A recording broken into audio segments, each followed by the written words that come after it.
warahmatullahi wabarakatuh. Perkenalkan, nama saya Marsha Fania, NPM 191600069 dari Prodi PGSD kelas 4B. Baik, di sini saya akan menjelaskan analisis saya yaitu tentang bab 2 bilangan. Nah, bilangan yaitu suatu konsep matematika yang digunakan untuk pecacahan dan pengukuran simbol ataupun lambang yang digunakan untuk mewakili suatu bilangan disebut sebagai angka atau lambang bilangan. Baik, bilangan bulat yaitu bilangan yang terdiri dari 3 jenis. Bilangan yaitu bilangan negatif, 0, dan positif. 3 jenis bilangan ini bisa dilihat dari garis bilangan yang dibuat dengan bilangan 0. Nah, bilangan 0 ini berada di tengah, kemudian di sisi kiri 0 itu yaitu tadi itu ada bilangan negatif, 0 sama positif itu jadi contohnya itu bilangan negatif itu seperti min 1, min 2, min 3 seperti itu.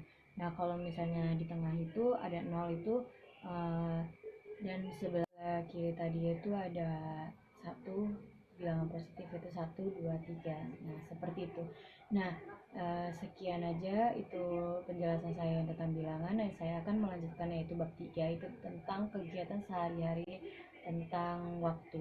Nah, di bab 3 ini, kegiatan sehari-hari tentang waktu ini, kita penting untuk mengenal waktu. Nah, mengapa kita penting untuk mengenal waktu itu? Karena satuan waktu di kehidupan sehari-hari ini pasti membutuhkan alat untuk mengetahui berapakah waktu saat ini, terus pukul berapa, seperti itu. Ataupun kita membutuhkan macam-macam alat pengukur waktu. Nah, yang pertama itu di sini ada jam analog, yang kedua jam arloji, terus jam digital, jam pasir, dan stopwatch. Nah, kegunaannya di jam digital ini dapat menunjukkan waktu hingga satuan detik. Nah, yang jam pasir ini biasanya digunakan juga untuk waktu mengukur lamanya waktu tertentu, misalnya jam atau menit. Dan yang ada stopwatch tadi itu tuh biasanya digunakan untuk mengukur lamanya waktu suatu kegiatan berlangsung. Contohnya seperti guru olahraga yang menggunakan stopwatch untuk menghitung tentang suatu kegiatan. Nah, di sini jam analog itu merupakan jarum panjang pada angka 12 yang menunjukkan 60 menit. Nah, setiap selang angka bernilai 5 menit. Nah, seperti ini nih ya. Contohnya ini jam arloji. Nah, ini nih ada jarum pendeknya di angka 12 dan jarum panjangnya ada di angka 1.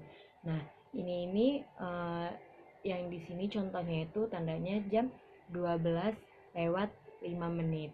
Nah, seperti itu. Nah, jadi gimana sih kita mengetahuinya? Jadi jarum pendek itu dilihat jarum pendek di angka 12 dan jarum panjang itu di angka 1. 1 itu dihitung 5 menit. Seperti itu. Jadi jarum pendek menunjukkan setiap detik pada setiap garis. Nah, kesetaraan waktu ini satuan waktu yang kita pelajari adalah perubahan satuan jam, menit, dan satuan detik.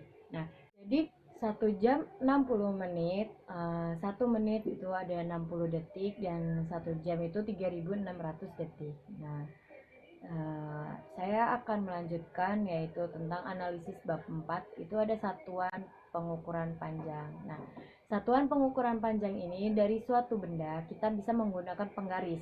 Nah, dengan berbagai satuan ini salah satu cm, namun selain penggaris juga mengukur panjang benda juga bisa dilakukan dengan menggunakan benda yang berbeda. Misal untuk mengukur panjang dari sebuah garis, kita bisa mengukur menggunakan benda berbentuk persegi panjang yang sudah diketahui ukuran atau panjangnya. Nah, menggunakan meteran dan jengkalnya suatu tangan kita sendiri. Nah, contoh untuk mengukur misalnya panjangnya meja, lebarnya bahu, dan lebarnya buku, dan satuan pengukuran panjang ini biasanya bisa dilakukan pada kegiatan sehari-hari. Nah, maka dari itu penting untuk kita dapat mengetahui suatu penjelasan satuan pengukuran panjang tersebut. Nah, kalau di buku itu kan satuan pengukuran panjang ini contohnya ada berjajaran dengan teman sendiri ya, dengan tingginya lebih tinggian mana, seperti itu dengan kita. Terus seumpama panjangnya suatu benda itu kita bisa melihat contohnya suatu penggaris dengan buku, pastikan lebih tinggian buku. Nah, seperti itu contohnya.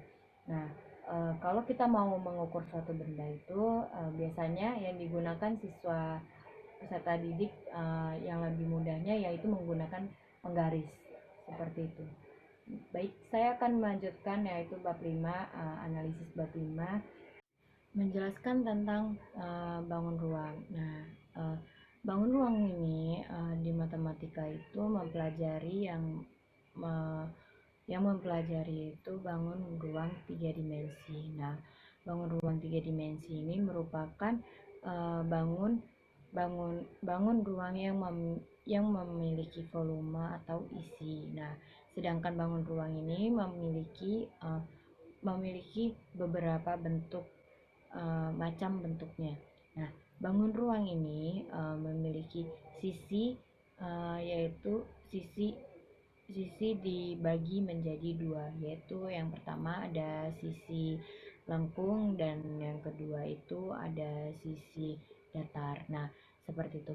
Nah, sisi datar itu ada kubus, terus balok, sama prisma dan sebagainya. Nah, di sini ada uh, sisi lengkungnya, yaitu yang pertama itu ada kerucut, terus bola, nah seperti itu. Nah, itu sudah termasuk contoh-contoh yang saya sebut tadi, itu sudah termasuk contoh-contoh ada bangun ruang. Nah, bangun ruang itu ya seperti tadi tuh prisma, kerucut, bola. Nah, kerucut itu contohnya itu kalau misalnya tidak tahu itu seperti topi ulang tahun. Nah, itu termasuk bentuknya kerucut. Nah, itu penjelasan dari bangun ruang tadi.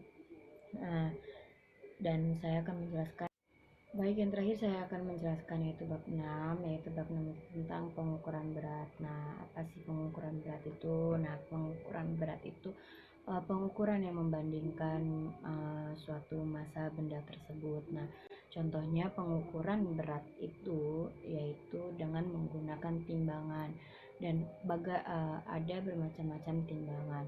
Nah, timbangan apa aja sih? Yaitu timbangan neraca, terus timbangan digital, terus ada timbangan-timbangan sebagainya sesuai dengan berat tersebut. Nah, saya ada macam-macam timbangan. Nah, yaitu timbangan berat badan, terus timbangan bayi. Nah, contohnya timbangan berat badan itu pasti semuanya paham dan tahu, karena semua pasti di rumah ada yang memiliki timbangan, ataupun kalau tidak ada kemungkinan pernah melihat di saat ada di SD-nya, tentu saja ada di mana yaitu untuk UKS. Nah, di situ biasanya ada timbangan tersebut, dan posyandu itu ada timbangan bayi, dan kita bisa akan memahami lebih lanjut lagi nanti ketika kita sudah melihat secara detail itu timbangan-timbangan tersebut. Nah, baik, kemungkinan segitu saja penjelasan dari saya, kurang lebihnya saya mohon maaf, dan saya akan menjelaskan kesimpulan yang terakhir. Kesimpulan dari analisis tersebut, pentingnya kita semua mempelajari suatu matematika karena kita perlu mengetahui tentang bilangan, dan perlunya kita mengetahui tentang waktu agar kita mengetahui jam berapanya saat ini, dan pentingnya kita mengetahui suatu bangun ruang dan berat benda tersebut. Nah, seperti itu. Baik, sekian dari saya. Sekali lagi saya mohon maaf bila ada salah kata. Wassalamualaikum warahmatullahi wabarakatuh. Terima kasih.